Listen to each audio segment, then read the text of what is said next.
स्वराज मराठीमध्ये आपलं स्वागत आहे. सर्वसामान्यांचा आवाज, निर्भीड, बेधडक, स्वराज मराठी.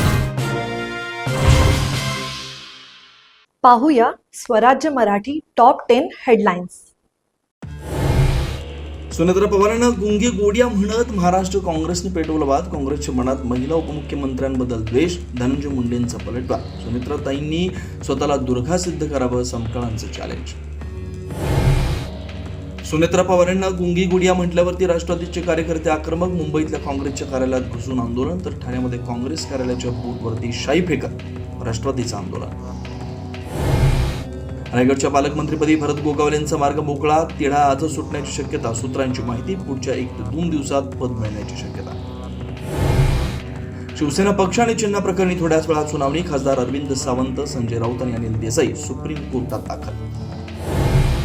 T20 विरोधात अरविंद केजरीवालांची पंतप्रधान मोदींच्या निवासस्थानावर धडक. पोलिसांनी रोखल्यामुळे फिरोजशाह रोडवरती ठिय्या. देशभरातून 2.5 लाखांहून अधिक निवेदन जमवल्याचा आमचा दावा. तमिळनाडूत विरोधी पक्षनेते उदयनिधी स्टॅलिन यांना अटक झाल्यानं मोठा गदारोळ. अभिनेत्री त्रिशावरील आक्षेपार्ह वक्तव्य भोगलं. सुडाचं राजकारण असल्याचा आरोप करत द्रमुकचा संताप. मोहन भागवत संवाद साधणार असतील तर चांगलीच गोष्ट. संघानं नवीन चेहऱ्यांना पुढे आणावं. अभिजित दिपकेंची प्रतिक्रिया. गांधीजींच्या हत्येचं समर्थन करणाऱ्यांनी संविधानावरती धडे देऊ नयेत, दिपकेंची टीका. आणि पद्मश्री डी वाय पाटील यांचं कोल्हापुरामध्ये निधन. वयाच्या 90व्या वर्षी घेतला अखेरचा श्वास. शिक्षण क्षेत्रामध्ये उल्लेखनीय कामगिरी. आता इथेच वेळ झाली थांबण्याची. भेटू पुढील अपडेट सोबत. चॅनलला लाईक करा, शेअर करा आणि सबस्क्राईब करा.